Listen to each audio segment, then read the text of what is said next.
Disney Cinderella की कहानी। एक समय की बात है। किसी राज्य में एक व्यापारी रहा करता था। उस व्यापारी की एक छोटी सी बेटी थी जिसका नाम था एला।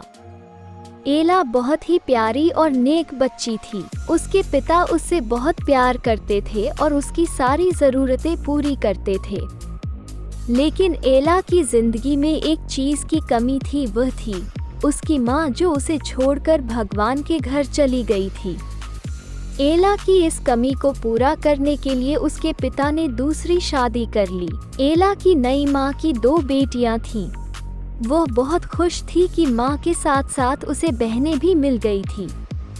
दोनों बहनें बहुत घमंडी थी, लेकिन एला उनसे प्यार करती थी और अपनी नई माँ को भी बहुत चाहती थी।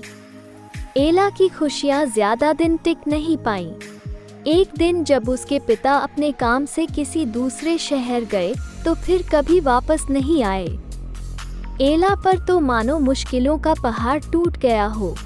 पिता का साया सर से उठते ही उसकी माँ और बहनें उसके घर की मालकिन हो गई और एला के साथ नौकरों जैसा बर्ताव करने लगी। उन्होंने घर के सारे नौकरों को निकाल दिया और अब एला ही घर का सारा काम करती। उसकी बहनों ने तो उसका कमरा भी उससे छीन लिया और उसे एक कोठरी में रहने के लिए छोड़ दिया। एला अपनी बहनों के पुराने कपड़े और जूते पहनती, सारा दिन उनके काम करती। कभी कभी तो एला इतनी थक जाती कि अंगीठी के पास ही सो जाती। अक्सर एला जब सुबह उठती तो अंगीठी की राख, सिंडर, उस पर पड़ी होती। उसकी बहनें उसे सिंडर एला कह के चिढ़ाती और इस तरह उसका नाम एला से सिंड्रेला हो गया।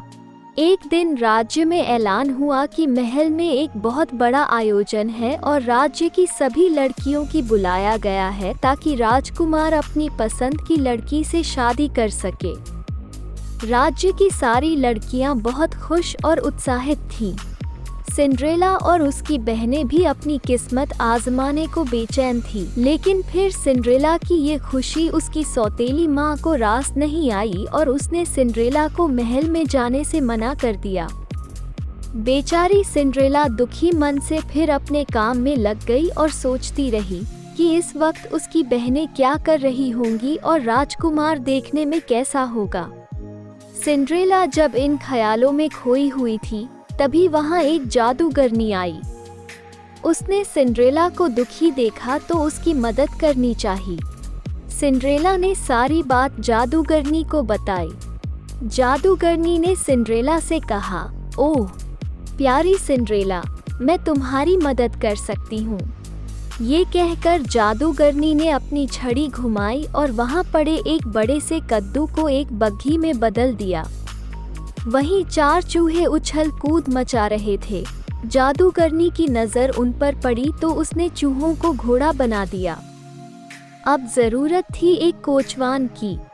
जादूगरनी ने चारों तरफ नज़र घुमाई तो उसे एक मेंढक दिखा और उसे कोचवान में बदल दिया। सिंड्रेला ये सब देख हैरान हो रही थी कि तभी जादूगरनी उसकी तरफ मुड़ी और अपनी जादू की छड़ी घुमा दी और पलक झपकते ही सिंड्रेला के मटमैले और फटे हुए कपड़े साफ और सुंदर हो गए। उसके पैरों में टूटी हुई चप्पल की जगह सुंदर कांच की जूती आ गई। अब सिंड्रेला महल में जाने के लिए तैयार थी।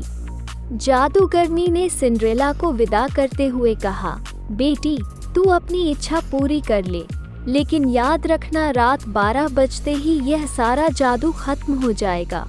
सिंड्रेला जब महल पहुंची तो सबकी नजरें उसी को देखने लगी। वो बहुत ही सुंदर लग रही थी। राजकुमार ने जब उसके साथ डांस करना चाहा तो सिंड्रेला की सौतेली बहनों के साथ साथ वहां मौजूद सभी लड़कियां सिंड्रेला से जलने लगीं। लेकिन कोई सिंड्रेला को पहचान नहीं पाया। राजकुमार ने उसे देखते ही फैसला कर लिया था कि वह इसी लड़की से शादी करेगा। सिंड्रेला भी राजकुमार की आंखों में ऐसी डूबी कि उसे जादूगरनी की बात याद ही नहीं रही। देखते ही देखते 12 बज गए। घंटी बजते ही सिंड्रेला को याद आया कि 12 बजे जादू खत्म हो जाना था।